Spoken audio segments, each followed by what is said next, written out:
வணக்கம் நண்பர்களே, முக்கியமான செய்திகளை இந்த பதிவில் பார்க்க போகிறோம். ஃபெட்னா மற்றும் நியூ ஜெர்சி தமிழ் பேரவை இணைந்து நடத்தக்கூடிய 39வது தமிழ் விழாவில் அண்ணாமலை சிறப்பு விருந்தினராக கலந்துக்கிறாரு. நியூ ஜெர்சி புறப்பட்டிருக்காரு. டைம் எப்போ அப்படின்னு சொல்லிட்டு நிறைய பேருக்கு ஒரு டவுட்டு. நேரம் பற்றிய அப்டேட்டு கிடச்சிருக்கு. இந்திய நேரப்படி ஜூலை 4ஆம் தேதி காலையில் அண்ணாமலையுடைய ஸ்பீச் இருக்குது. அமெரிக்கா நேரப்படி பார்த்தீங்கன்னா ஜூலை 3 ஈவினிங் அமெரிக்காவில். இந்தியாவில் ஜூலை 4ஆம் தேதி காலையில் அண்ணாமலை தமிழ் மொழியை பற்றிய ஒரு ஸ்பீச் கொடுக்க இருக்காரு. பலர் அண்ணாமலையுடைய பேச்சை கேட்க ரிஜிஸ்டர் பண்ணிக்கிருக்காங்க. இது ஃபர்ஸ்ட் அப்டேட்டு. ரெண்டாவது அப்டேட் என்ன அப்படின்னா, நியூ ஜெர்சி மாகாணத்தில் வசிக்கக்கூடிய தமிழ் மக்கள் அண்ணாமலை இயக்கத்தில் ரிஜிஸ்டர் பண்ணியிருப்பாங்களே.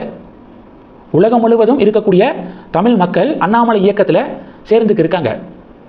அப்படி நியூ ஜெர்சி மாகாணத்தில் நிறைய பேர் சேர்ந்துருப்பாங்களே, அவங்களோட ஜூலை 5ஆம் தேதி கலந்துரையாடுகிறார் அண்ணாமலை அப்படிங்கிற இன்னொரு ஃபென்டாஸ்டிக்கான அப்டேட்டும் கிடச்சிருக்கு.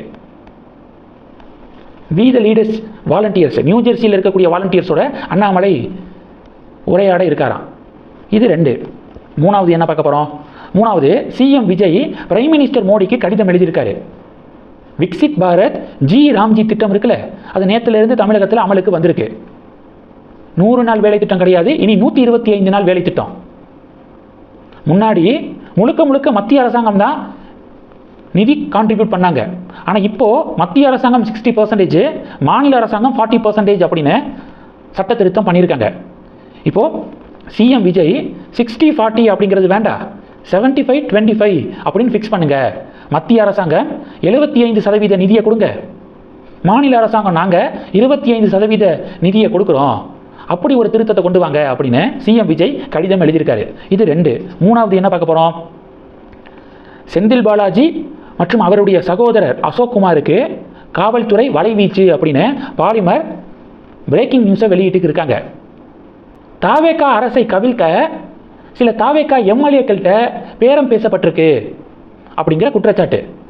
இந்த குற்றச்சாட்டில் தான் இப்போ செந்தில் பாலாஜியையும் செந்தில் பாலாஜியுடைய சகோதரரையும் இப்போ காவல்துறை தேடிக்கு இருக்காங்க.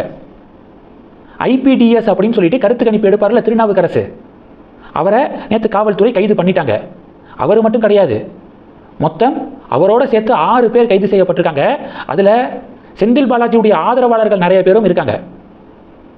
அப்போது செந்தில் பாலாஜி தான் டிவிகே கவர்மெண்டை கவிழ்க்க இப்படி சதி பண்ணியிருக்காரா, பேரம் பேசுகிறத தூண்டி விட்டுருக்காரா அப்படிங்கிற கோணத்தில் காவல்துறை விசாரிச்சுட்டு இருக்காங்க. திருநாவுக்கரசு என்ன ஒத்துக்கிட்டாரு தெரியுமா? செந்தில் பாலாஜி சொல்லி தான் நாங்கள் பண்ணணும் அப்படின்னு திருநாவுக்கரசு சொல்லியிருக்காராம், வாக்குமூலம் கொடுத்துருக்காராம்.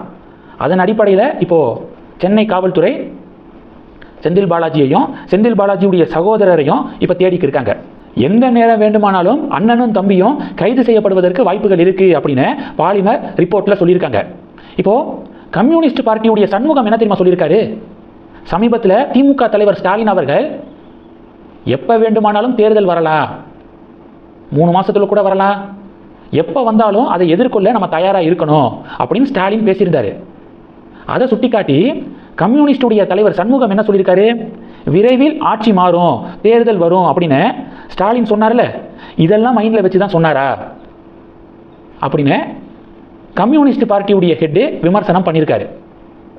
இந்த செய்திகளை பற்றி உங்களுடைய பார்வைகளை மறக்காமல் கமெண்ட் பண்ணுங்கள். தொடர்ந்து கணக்கில் இருங்க. அடுத்தடுத்து நிறையா பதிவுகளை பார்க்க போகிறோம். நன்றி. ஜெய் ஹிந்த்.